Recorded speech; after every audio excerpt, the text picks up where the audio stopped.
बानी पीटीआई इमरान खान ने chief justice of Pakistan को एक खत लिखा है। बरएस बाबर जो आपके जो बानी रुकन है आपकी जमात के, उन्होंने केस किया कि आपको जो फंडिंग आती है उसको जरा क्लियर करें। आप 9 मई का बहुत बड़ा केस है, 4 मई का 6 मई का इजलास ये वाज़िया तौर पर कहता है कि आपने लोगों को डायरेक्शन दी थी। बिस्मिल्लाहिर्रहमानिर्रहीम, आप देख रहे हैं आज़ाद डिजिटल और मैं हूँ अहमद वड़ाइच। नाज़रीन, आज बड़ी एक अहम स्टोरी है जो आपसे डिस्कस करनी है और वो ये है कि बानी पीटीआई इमरान खान ने चीफ जस्टिस ऑफ पाकिस्तान को एक ख़त लिखा है और ख़त के मंदरजात में से ये उन्होंने कहा है कि मैं कोई कैद तन्हाई में हूँ और 772 दिनों से मैं जेल में हूँ। मेरे लिए और मेरी अहलिया के लिए, दोनों के लिए जो इंसाफ के दरवाजे हैं वो इस वक्त बंद हैं। तो ये उन्होंने एक इस्तदा की है और चीफ जस्टिस को ये ख़त लिखा है। तो मुझे जहाँ तक याद पड़ता है कि जो सबसे ज़रूरी था वो ये कि आपको बिल्कुल याद होगा कि नवाज़ शरीफ को जब इन्होंने अपने वक्त में, जब वो जेल में थे, तो उन्होंने कोई जेल काटी थी 374 दिनों के लिए। कहाँ से एक केस चला, एक यानी कि पैनमा लीक्स आई, उसमें इनको केस में रखा गया और चलते चलते इकामा की बुनियाद के ऊपर डिस्क्वालीफाई भी कर दिया गया। और बानी पीटीआई ने बड़ा शोर मचाया पूरे पाकिस्तान में कि ये जो है इंसाफ की जीत हुई है और इंसाफ की फतह हुई है, और नवाज शरीफ को जेल में डाल दिया। और जब नवाज शरीफ को जेल में डाला और उसके बाद जब ये एक दफ़ा कोई बानी पीटीआई या अमेरिका के दौरे पर थे, तो वहाँ पर ये एक तकरीब में ख़िताब कर रहे थे। तो तकरीब में ख़िताब करते करते इन्होंने बड़ा एक ऐसा एक एक्टिंग की और एक स्टाइल बनाया जिसमें बड़ा समझ ले कि बड़ी अना थी, जिसमें बड़ा हसद था, बुग़्ज़ था, कीना था, और जिसमें एक दुश्मनी थी और जिसमें एक ऐसी लहर सामने आई जो मुतकबराना टाइप की थी।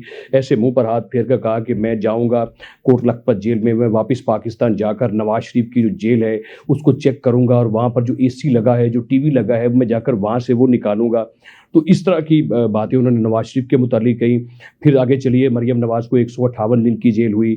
शहबाज शरीफ जो है वो दुनिया की तारीख में पहली दफ़ा ऐसा हुआ कि शहबाज शरीफ जो हैं वो जो आज वज़ीर आज़म हैं पाकिस्तान के, ये इमरान खान के ज़माने में ये अपोजिशन लीडर थे और इनके ही बेटे जो हैं हमजा शहबाज शरीफ, वो पंजाब असम्बली में अपोजिशन लीडर थे और दोनों बाप बेटा भी हैं और दोनों कौमी और सूबाई असम्बली के अपोजिशन लीडर थे और दोनों को बैक वक्त जेल की सज़ा हुई। और एक ही टाइम में शहबाज शरीफ जेल में थे, 340 दिन की वो जेल काट रहे थे और हमजा शहबाज जो है वो 627 दिन की उन्होंने जेल काटी। एक लंबी जेल उन्होंने काटी और उनकी बेटी जो है वो भी जेल के अंदर थे जब उनको पता चला कि उनकी बेटी पैदा हुई है। इस तरह साद रफ़ीक ने 462 दिनों की जेल काटी। और मैं बताने का सिर्फ ये मतलब है कि इन्होंने 2 बातें कही है इमरान खान ने अपने खत में कि एक तो मैं जेल काट रहा हूँ और मेरे ऊपर जो है वो सियासी मुकदमात हैं।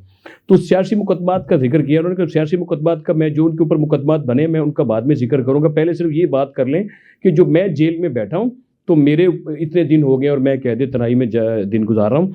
और सलमान रफ़ीक जो साद रफ़ीक के भाई हैं उनके ऊपर 462 दिन तक वो जेल में बैठे रहे। इसी तरह राना सनाउल्लाह, आपको याद होगा कि राना सनाउल्लाह कोई फैसलाबाद से निकल कर लाहौर जा रहे थे और मोटरवे पर उनको गिरफ्तार कर लिया गया। को मेरा ख्याल है कि उनके ऊपर कोई मनों के हिसाब से जो है वो इन्होंने हेरोइन डाल दी और उन्हें यानी कि इस केस में जिसका हलफ देते रहे और पूरी जमात, फिर पीटीआई ने भी कहा कि ये केस राना सनाउल्लाह के ऊपर जो बना है बिल्कुल गैर कानूनी है, गैर आइनी है और इसके कोई हालातों वाक़यात के साथ इसका कोई ताल्लुक़ नहीं है और ये केस बनता नहीं है। राना साहब को जेल में डाल दिया और ये वो कैद तन्हाई में रखा उनको, यानी कि उन्होंने तकरीबन जो जेल काटी वो 174 दिन की जेल उनकी बनती है।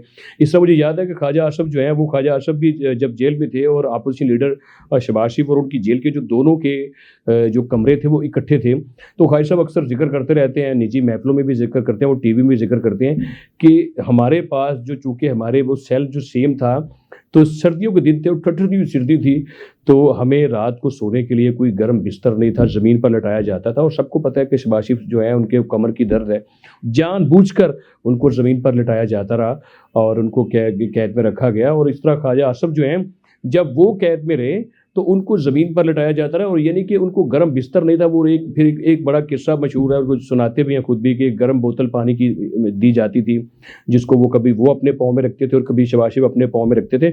इसी तरह शाहद खान अब्बासी ने 222 दिन की जेल काटी। और आजकल लाहौर में एक सीट जो हमाद अदर की सीट खाली हुई है जहाँ पर हाफिज़ मियां नुमान इलेक्शन लड़ रहे हैं और सबसे ज़्यादा उन्होंने भी जेल काटी, 512 दिन तक वो भी जेल में पड़े रहे। एहसन इकबाल, हदीफ बासी, इस तरह दीगर जितने रहनुमा हैं सब ने अपने अपने वक्त में जो है वो जेल काटी है और सारों के ऊपर जो है वो प्योरली मतलब पॉलिटिकल मुकदमात थे, कहाँ गया वो पैनमा लीक्स का मुकदमा, कहाँ गए वो जो शहबाज शरीफ के ऊपर मुकदमे थे, क्वाशियाना के मुकदमे डाल दिए गए। तो यानी कि आपने अपने मुखालफिन को चीदा दस्तियों से कैद तन्हाई में रख कर और उनको जो है वो यानी कि इस तरीके से जेल में रखा कि जिसका कोई समझ ले कि कोई उनके ऊपर कोई समझ ले कि कोई बार नहीं था, और जानबूझकर उनको कैद में डाला गया जिनका कानून के साथ हालात वाक़यात के साथ कोई ताल्लुक नहीं था। और एहसन इकबाल ने कौमी असम्बली के फ्लोर के ऊपर खड़े होकर कहा कि ये अल्लाह के नाम ऊपर लिखे हैं, अगर मैंने मुल्तान सक्खर मोटरवे से कोई एक कमीशन एक रुपया भी खाया हो तो खुदा मुझे घर कर दे। और उन जो दूसरे वजीर मसूख थे उसके मुराद से उसका कोई जवाब भी नहीं दे सके थे।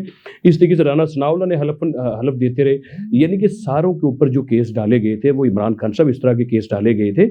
लेकिन जो आपके ऊपर केसेस है, आप कहते हैं कि मेरे ऊपर जो केस बने हैं इनका सियासत से ताल्लुक है, मैं पूछता हूँ आपके ऊपर अल कादर ट्रस्ट केस बना है। 190 बिलियन पाउंड बरतानविया से जो बरतानवी जो रकम जो पाकिस्तान में आई वो चीफ जस्टिस के खजाने में क्यों वहाँ पे सुप्रीम कोर्ट को वहाँ पर दी गई, वो कौमी खजाने में आनी चाहिए थी। ये कहाँ से सियासी केस हो गया। आपके ऊपर फॉरेन फंडिंग का केस है, वो तो किसी सियासी जमात ने नहीं किया, कोई नवाज शरीफ की पार्टी ने आपके ऊपर फॉरेन फंडिंग का केस किया है। वो तो अकबर एस बाबर जो आपके जो बानी रुकन है आपकी जमात के, उन्होंने केस किया कि आपको जो फॉरेन फंडिंग आती है उसको जरा क्लियर करें, आपको जो फंडिंग मिलती है वो इसराइल से मिलती है। तो वो कोई सियासी केस है आपके ऊपर।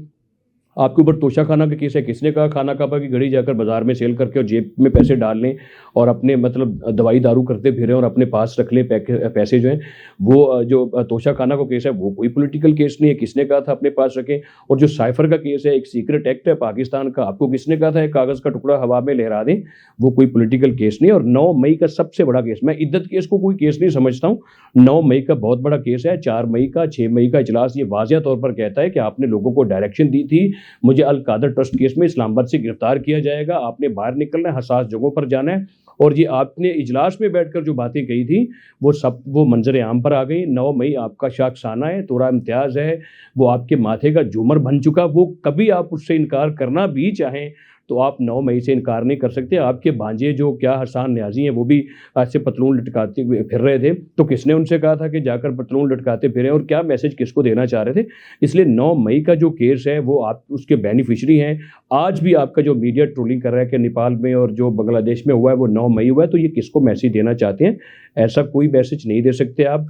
तो जो केसेस आपके ऊपर बने हैं इनमें से एक का ताल्लुक भी सियासत के साथ नहीं है, सारों का ताल्लुक जो है वो कानून और आइन के साथ है। आप खुद कहा करते थे कि कोई शख्स कानून आइन से बड़ा नहीं है, बड़े लोग जो होते थे वो कानून का दायरा फाड़ कर बच जाते थे और जो आम लोग हैं वो फंस जाते हैं।